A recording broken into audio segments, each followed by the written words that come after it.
Olá, boa noite para você, boa noite a todos. Como você já se acostumou sempre nesse horário, às 7 da noite, a Record TV abre espaço no seu jornalismo, primeiro para lhe apresentar todos os candidatos à presidência da República nas nossas sabatinas. E agora, também, em mais uma oportunidade inédita, uma entrevista exclusiva, a primeira ao vivo com o presidente eleito do Brasil, Jair Messias Bolsonaro. Parabéns pela votação, obrigado por me receber mais uma vez. Boa noite, presidente. Boa noite, eu que agradeço o jornalismo aí isento da Record. Obrigado, Eduardo. Presidente, o senhor foi responsável pela primeira derrota em 20 anos do Partido dos Trabalhadores numa eleição presidencial. Mais cedo, o candidato derrotado Fernando Haddad divulgou nas redes sociais uma mensagem de boa sorte ao senhor. Minha pergunta é simples: qual vai ser a sua relação com o contraditório, com a oposição, com quem pensa diferente do senhor? A oposição sempre é bem-vinda, até nos ajuda a evitar que algo de mal venha acontecer numa decisão possivelmente errada da tua parte. Logicamente, nós sabemos o que é oposição pela oposição. Isso, apesar de a gente esperar que não venha a ocorrer, mas nós sempre nos preocupamos com isso. A oposição é bem-vinda, a liberdade de expressão é sagrada e vamos fazer um Brasil diferente agindo dessa maneira. Nessa esteira, é claro que a sua votação foi expressiva, 58 milhões de votos, mas se a gente fizer uma conta rápida e perceber os 45 milhões que foram para o seu adversário e mais aquelas pessoas que foram à urna, mas não escolheram o senhor como opção, brancos, nulos, as próprias abstenções, o senhor tem um recado importante do eleitor também, numa certa descrença na política tradicional. Como é que o senhor pretende conquistar essas pessoas? Bem, nós vamos governar, na verdade, para 208 milhões de pessoas, não apenas quem votou em mim. O Brasil está mergulhado na mais profunda crise ética, moral e econômica. E não vai ser uma pessoa ou um partido que vai tirar o país dessa situação. Precisamos do apoio de todos. Não queremos fazer nada que venha a prejudicar ainda mais quem quer que seja no Brasil. E assim sendo, eu apelo ao entendimento de todos para que nos apoie, dê sugestões e quem esteja, porventura, no parlamento, ajude a aperfeiçoar essas ideias, porque o que está em jogo é o nosso Brasil. Estamos todos, sem exceção, no mesmo barco. Nesse quesito, o senhor tem um parlamento renovado, como há muito não se via, uma renovação histórica tanto na Câmara quanto no Senado. Como conversar com esses novos políticos, muitos deles nunca tiveram uma carreira política antes, sobre a sua pauta para o país? As conversas, na verdade, já começaram. É muito parlamentar novo, vários partidos já veio conversar comigo e tem conversado, porém, também sobre a situação que se encontra o Brasil. Muitos, até de outros partidos, foram eleitos por estarem me apoiando. Quer dizer, o nosso nome ajudou a eleger não só uma grande bancada para o PSL, bem como parlamentares de outros partidos.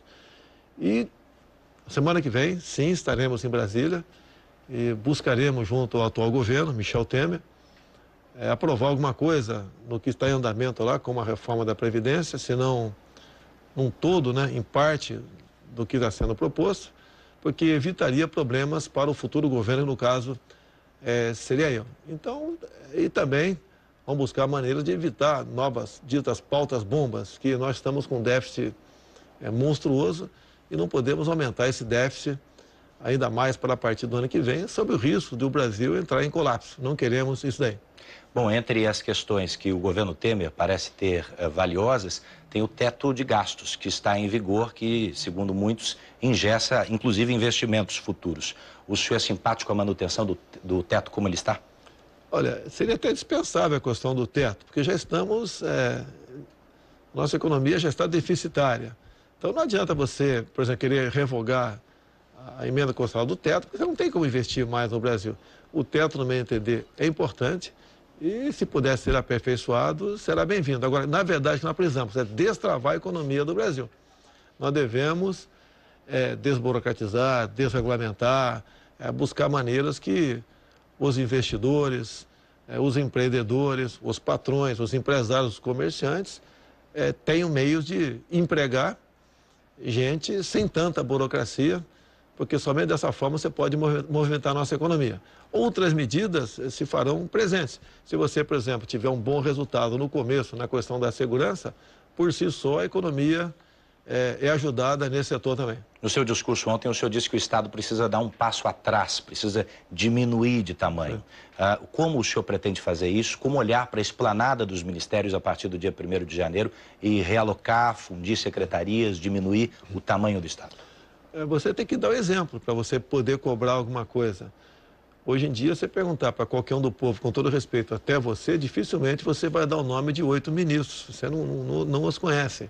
E nós queremos, ao diminuir esse tamanho do Estado, evitar o toma lá da cá, porque há uma pressão muito forte do parlamento para só apoiar o governo agindo dessa maneira. Nós sabemos onde isso vai acabar. Acaba na ineficiência do Estado e na corrupção. E nós não queremos isso daí. Temos conversado com parlamentares, grande parte dos parlamentares são pessoas honestas e não querem continuar agindo dessa maneira via líderes partidários, que muitas vezes agem, na verdade, como líderes sindicais. É essa velha forma de fazer política que eu preguei ao longo de todo o meu trabalho de campanha e queremos implementar agora. Se for possível conversar com líderes, sim. Caso contrário, aquilo que já vimos conversado no passado, conversar e pedir apoio individualmente por parte dos parlamentares. O senhor poderia confirmar aqui que essa vontade sua será também o primeiro ato como presidente, diminuir o número de cargos, corte no número de cargos? Nós vamos diminuir o número de cargos de comissão. Você necessita do comissionado, ele é muito importante. Eu, ao longo de 28 anos de deputado, sempre trabalhei com comissionados em Brasília. Você bem escolhendo, realmente você tem sucesso lá na frente. Então, diminuir o número de ministérios, diminuindo cargos em comissão, a questão do cartão corporativo tem que existir. Mas o que eu falei para o pessoal? Vamos ver a despesa que eles tiveram ao longo dos últimos anos, vamos botar um percentual, 60%, 50% do gasto, você precisa disso aí, mas não vai ser um cartão corporativo completamente aberto e secreto, isso tem que deixar de existir. Vai ter limite para esse gasto? Tem que ter limite até para você dar exemplo. A questão de aeronaves da Força Aérea Brasileira é a mesma coisa, se for possível. Às vezes você é obrigado, você não tem uma rota para um local que você tem que cumprir uma missão, quer seja o ministro, o próprio presidente da República. Mas sempre que nós pudermos viajar de avião de carreira, é a orientação que eu estou dando. Vamos também levar em conta as viagens anteriores e botar um percentual dessas viagens para que a gente possa, então, governar pelo exemplo. O senhor vai chamar esse controle de gastos mais para perto do presidente, que hoje ele fica um pouco distribuído? Porque quem votou no senhor, eu entendi também, quer que o senhor seja intransigente com qualquer tipo de desvio ético e de gestão. Como compor isso? Como deixar essa cartilha clara e mais próxima do senhor? Olha, os nomes que nós já escolhemos, bem como aqueles que estão em vista, são pessoas extremamente responsáveis. Não precisa um presidente ficar em cima, por exemplo, do Paulo Guedes, ou do Onyx Lorenzoni, ou do general Heleno. Eles são responsáveis, são pessoas maduras, que têm uma história muito bonita de vida profissional, moral e ética. Você não precisa disso daí. Então, eu acho que apenas a decisão governamental nesse sentido, eles a cumprirão e também, assim como o presidente, vão fazer o seu trabalho pelo exemplo. O senhor citou alguns dos já confirmados. Tem alguém para avançar aqui, aproveitando que a gente está ao vivo? Está quase confirmado aí o coronel da Aeronáutica, o Marcos Pontes, que seria o ministro da Ciência e Tecnologia. O que falta para confirmar? Mas é um pequeno detalhe, porque o que acontece? É duro você confirmar o nome, né, e depois na frente mudar. Pelo que tudo indica, o Marcos Pontes será confirmado brevemente, seria então nossa quarta pessoa confirmada no Ministério. O senhor diria que estão desautorizadas outras nomeações ou outros nomes que têm surgido ao longo dos dias que não venham da sua boca? Eu tenho visto os jornais, né? E realmente tem aparecido um nome aí que eu nunca vi na vida. Tá? Nunca conversou comigo. Como alguns conversaram comigo e, de repente, quando saiu da minha casa, se lançavam. Esses já podem se considerar fora do governo, até porque, se tivesse ouvido mesmo qualquer conversa nesse sentido, seria reservado e não poderia estar falando de fora para quem quer que seja. O senhor pretende mesmo indicar o juiz Sérgio Moro como ministro do Supremo? Bem, agora, como acabou o período eleitoral, se tivesse falado isso lá atrás, soaria oportunismo da minha parte, né? Eu pretendo, sim, não só para o Supremo, quem sabe até para o Ministério da Justiça. Pretendo conversar com ele, saber se há interesse dele nesse sentido também. Pretendo conversar brevemente com ele e, se houver interesse da parte dele, com toda certeza, ele será uma pessoa de extrema importância num governo como o nosso. Num passado não muito distante, o senhor falou também sobre a possibilidade de aumentar o número de vagas no Supremo Tribunal Federal e, de certa maneira, questionou a isenção dos que ali estavam. Isso ficou no passado? Ficou no passado, você tem que ver o contexto, o momento. Quando o povo, de maneira geral, reclama de algumas decisões do Supremo, que é o direito, reclama das nossas, do Parlamento, você começa a ver que a maneira de ter um tribunal isento seria aquela. Ficou no passado, realmente, eu estava embarcando num rumo, no meu entender, equivocado.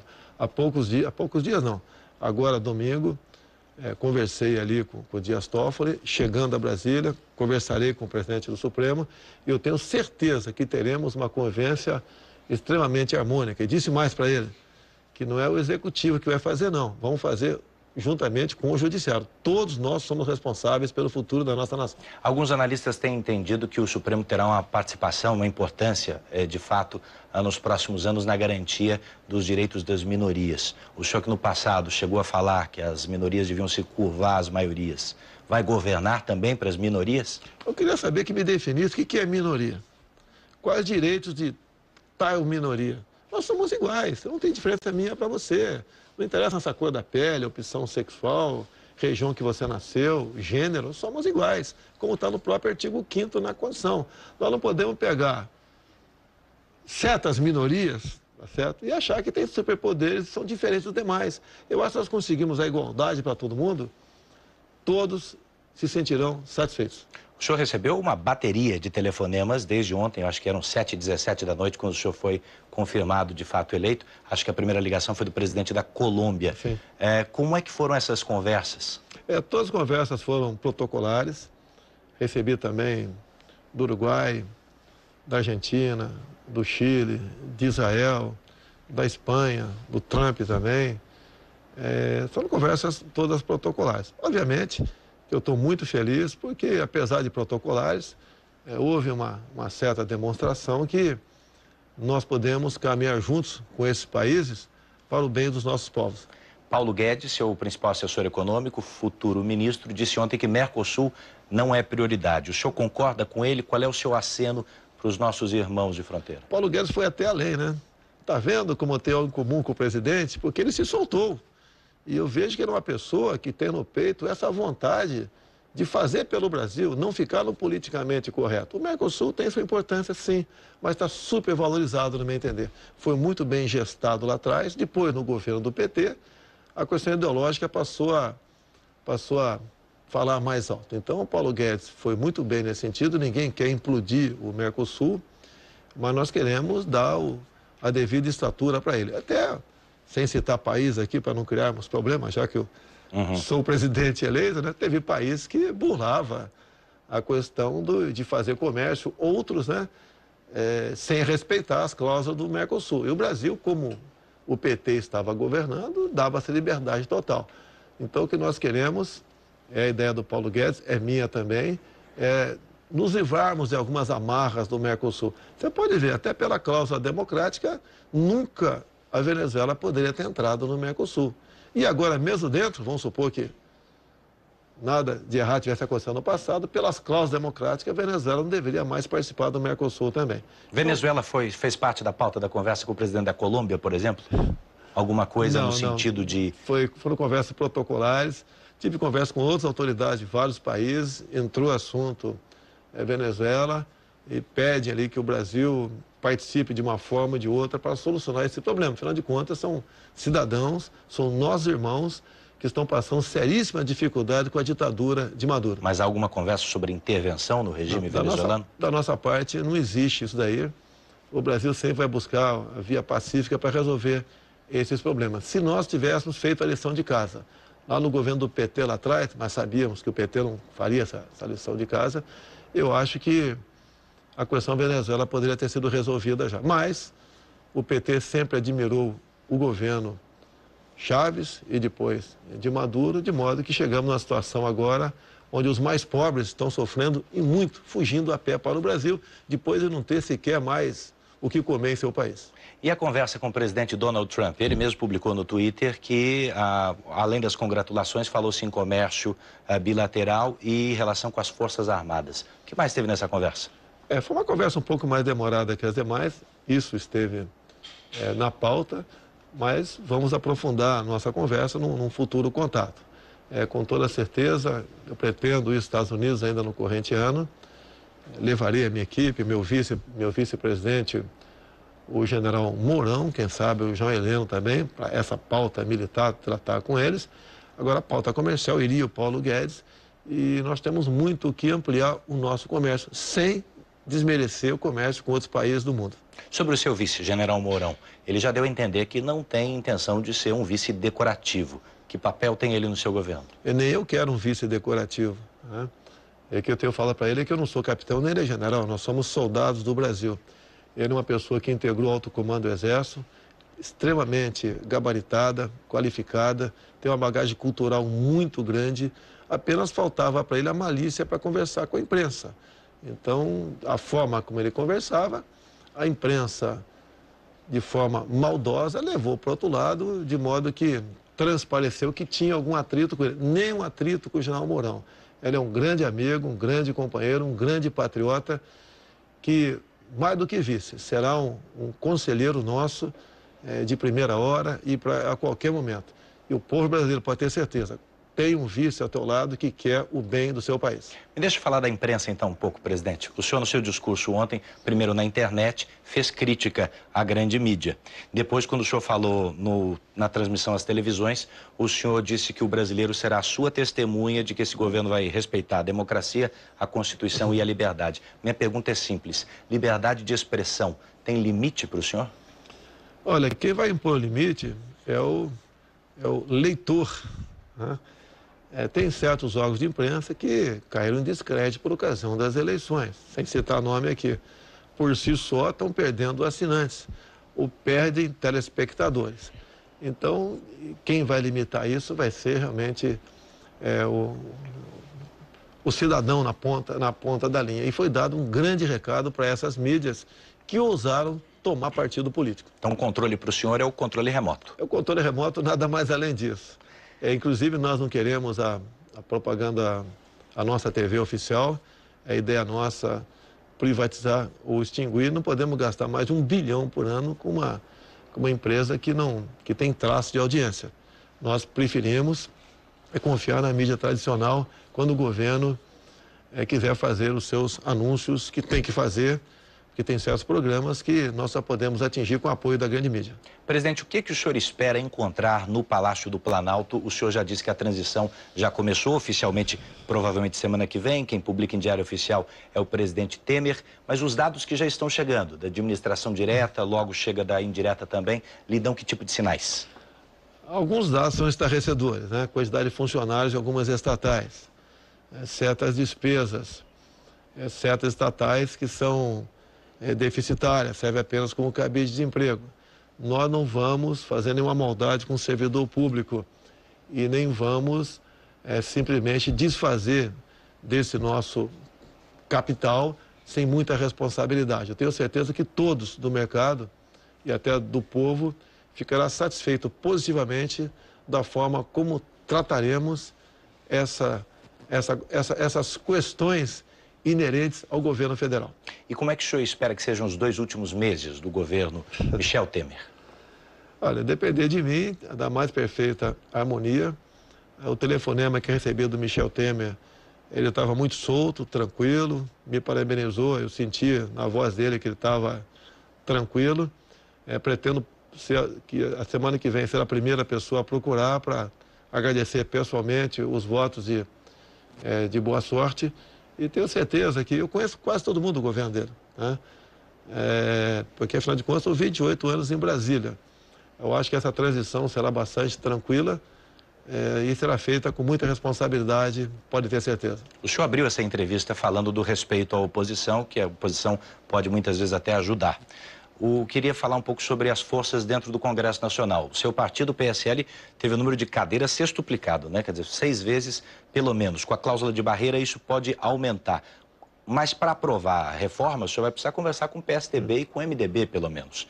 Como vai ser essa busca pela governabilidade, inclusive com a oposição? É que eu tenho falado, né? A questão da mesa diretora. Geralmente o presidente não se mete nessa questão. porque senão ele ganha inimigos eternos lá dentro. O que eu tenho falado para a minha bancada é que eu gostaria que nós não lutássemos pela presidência da Câmara, oferecesse para um outro partido ali, não tem mais partido grande no momento, né? E assim fosse a distribuição dos demais cargos da mesa diretora. Seria um início, né, um gesto de humildade da nossa parte, que nós queremos que todos participem do governo. Mas alguns dos recém-chegados do seu partido ao Congresso Nacional têm essa sede, essa vontade já de buscar lideranças. Como vai ser essa desmobilização de ânimos agora? O que eu entendo é que, pela minha experiência de parlamento, as vagas da mesa devem ser ocupadas por quem já tem um mandato. O meu partido, se não me engano, dos 52, são 46 novos. Não deixa de ser pessoas competentes.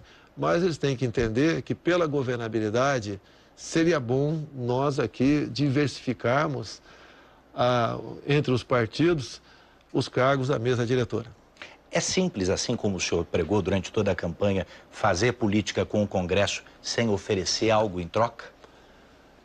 Olha, eu cheguei a ter 8 ou 9 reuniões com um grupo de parlamentares. Chegamos a ter um pouco mais de 120 que concordaram com aquilo que nós estávamos propondo. Porque eu viajei o Brasil todo e comecei a levantar os problemas regionais, estaduais, os problemas de bancadas e como resolvê-los sem dinheiro. Isso tudo era colocado na mesa nessas reuniões e 95% dos parlamentares concordaram com todas aquelas propostas, apenas 5% não concordava.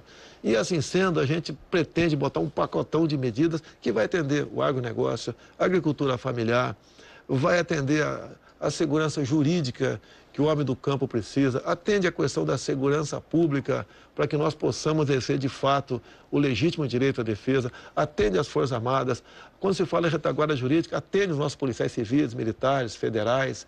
Então, esse pacotão de medida, todos se beneficiam. E uma vez todos se beneficiando, o Brasil fica melhor para todo mundo. O que eu tenho colocado na cabeça dessas pessoas, e eles concordam, eles têm também dado muitos conselhos para mim que são muito bem-vindos, é que o Brasil estando bem, nós estaremos bem. E não um partido, um político estando bem, é que o Brasil estará melhor. Pelo que eu estou entendendo, o senhor quer levar os votos, os 58 milhões, para a mesa de negociação quando for falar com esses parlamentares, para chamá-los para essa conduta. Mas, por exemplo, só para cristalizar, o senhor é favorável à manutenção do atual presidente da Câmara no cargo, então, à recondução? Não, eu não posso falar que eu sou... Tem vários nomes ali, né? Eu vi o João Campos, por exemplo, de Goiás, já se lançou candidato, o Alceu Moreira do Rio Grande do Sul, o Jacoba, que faz parte da mesa, entre outros que vão aparecer. Um presidente não pode entrar nessa briga. O que eu tenho dito ao meu partido que gostaria que houvesse uma compreensão, o PSL ocupasse uma função na mesa, não a função de presidente da mesa. Isso eu falei que eu gostaria, então o tempo verbal não é afirmativo aqui, para que nós possamos realmente ter mais gente responsável pelo futuro, pela condução das propostas que queremos aprovar no Parlamento. Eu vi que o senhor respondeu a mensagem que recebeu do candidato derrotado Fernando Haddad. Em relação aos outros postulantes à presidência, o senhor pretende procurar também Ciro, Marina, Alckmin? Eu converso com eles, né? Apesar da campanha de um e de outro ser bastante agressiva, e não foi agressiva de forma construtiva, né? Foi para tentar a minha desconstrução. Eu relevo isso tudo e estou pronto a conversar com qualquer um deles. O presidencialismo de coalizão, como é chamado, ele parece ter se transformado, e a gente falava disso agora, no presidencialismo de cooptação ou de corrupção. O senhor acredita que a lua de mel, que dizem que sua com o Congresso será mais curta, será suficiente para dar o tom dessa conversa? Olha, eu tenho 28 anos de parlamento, me dou bem com 95% dos parlamentares. Eles acreditam em mim. Eles têm consciência que foi essa campanha, né? Como é que nós, do nada, chegamos lá. Quem não queria estar na minha situação, uma vez sendo político? Então, em parte, esse exemplo, muitos querem seguir. Entendo que os mais novos querem seguir este caminho. Eu costumo fazer até uma brincadeira, né? Todos nós queremos conversar com o Sérgio Moro um dia, mas não em Curitiba. Eu acho que isso calou e vem calando na consciência dos parlamentares. Se bem que eu ouso dizer que a maioria são pessoas honestas, são decentes e querem o bem do Brasil. Mas, muitas vezes, se acomodam com os líderes que não estão muito bem intencionados. Então, é esse paradigma que a gente vem quebrando ao longo do tempo e espera que, dessa forma, nós venhamos conseguir a maioria, de modo que o Brasil seja melhor para todos nós. Entre as pautas que o senhor já tem colocadas e colocou durante a campanha está uma revisão do Estatuto do Desarmamento. Durante a campanha eleitoral, isso foi compreendido por alguns como arma distribuída para a população, possibilidade de andar armado, né? Porte. Mas o senhor pode explicar que revisão é essa? Olha só, tivemos um referendo em 2005, onde 2/3 da população decidiu pelo direito de comprar armas e munições. Então, não temos que respeitar a vontade popular. O governo é do PT e foi desrespeitado. Ou seja, um dos dispositivos lá do Estatuto do Desarmamento diz que você tem que comprovar a efetiva necessidade para comprar uma arma de fogo. E quem decide isso aí é a Polícia Federal, que é orientada pelo Ministério da Justiça e até mesmo pelo próprio Presidente da República. Esse poder subjetivo do delegado da Polícia Federal nessa hora vai diminuir, se depender do senhor? A orientação nossa é que a efetiva necessidade está comprovada pelo estado de violência que vive o Brasil. Nós estamos em guerra, todo mundo diz isso aí, vocês da imprensa mesmo dizem isso aí. Agora, nós queremos mexer na lei isso aí. E também diminuir, em vez de 25 para 21 anos de idade. E mais ainda, dar o porte definitivo para o cidadão. Não podemos, periodicamente, de 3 em 3 ou de 5 anos, a posse de arma de fogo para o cidadão. Porque vira um IPVA das armas. Não podemos criar mais um encargo para quem quer ter uma arma dentro da sua casa para defender a integridade da sua família. Mas a arma, então, é dentro de casa, dentro da propriedade rural, para proteger-se? A posse de arma de fogo, sim. Agora, o porte de arma de fogo tem que ser flexibilizado também. Eu fico pensando, por que um caminhoneiro não pode ter a posse de arma de fogo?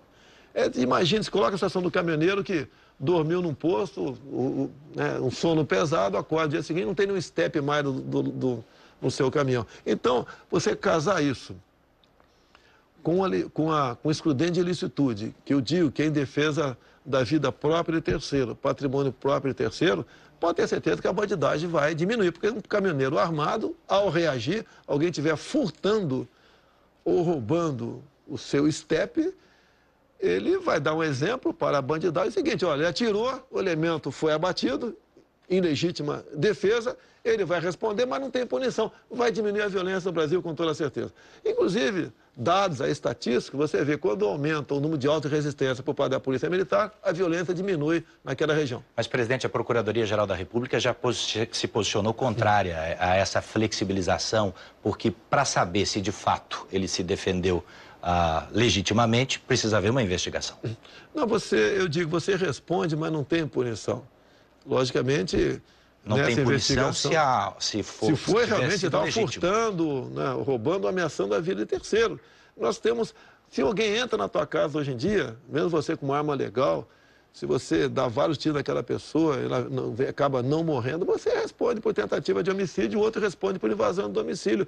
Devemos acabar com isso aí. Um caso claro, típico, que a gente mostra que tem muita coisa errada no Brasil, é o caso Ana Hickman, onde um elemento entra no hotel, dá 2 tiros numa mulher, o cara da Ana Hickman rola com o cara, com a arma do cara, né, dá 3 tiros na cabeça dele, e o Ministério Público de Minas Gerais está o tempo todo querendo colocá-lo em tribunal de júri por excesso. O senhor não tem receio que essa arma que o cidadão pode vir a ter com mais facilidade em casa seja levada para dentro do carro, para a escola, para uma discussão de trânsito e nós tenhamos incidentes maiores? Olha, se for pensar dessa maneira, vamos proibir dirigir carro no Brasil. Tá? Quem tiver uma arma vai ser responsabilizado por ela, né? Porque se ela cair na mão de terceiro, vai ser responsabilizado, a não ser que ele participe antes, esse extravio, o furto dessa arma. Agora, quem quer fazer a maldade não precisa comprar arma no mercado. É fácil no mercado paralelo, no mercado negro, você conseguir uma arma de fogo. Nós devemos abandonar o politicamente correto, achar que todo mundo desarmado, o Brasil vai ser melhor. Não vai ser melhor. Eu gostaria, estou vendo aqui várias pessoas aqui, não sei se tem alguém armado, mas se tivesse 3 ou 4 armados, teria certeza absoluta que não entraria um maluco por aquela porta e faria uma maldade aqui dentro. A arma de fogo, mais que garantir a vida de uma pessoa, garante a liberdade de um povo. Este está entre os seus principais ou primeiros atos como presidente? Entre vários outros que apresentaremos, né? Se bem que vamos tentar, no corrente ano, a bancada da segurança está bastante empenhada, mudar o estatuto no corrente ano. Ok. Presidente, dias antes, para mais um assunto apimentado aqui, dias antes da eleição, uma semana antes, o senhor falando para a multidão, chegou a falar que vai fazer uma faxina e esses marginais, disse o senhor, de vermelho, serão banidos. O que isso significa na prática a partir de 1º de janeiro? É os que não respeitam a lei. Tá? Você pode ver, quando você vê o pessoal do MST invadindo propriedades, depredando, matando animais, tocando fogo em prédios, aí você fica indignado com isso aí. Muitas vezes você entra com uma ação de reintegração de posse e ganha. E o governador, tendo em vista de um partido que apoia o MST, não cumpre essa ordem judicial. Nós temos que ter uma legislação bastante dura para que esses que teimam viver à margem da lei sejam enquadrados. No que depender de mim, qualquer invasão, quer seja feita pelo MST como pelo MTST, terá que ser tipificada como terrorismo.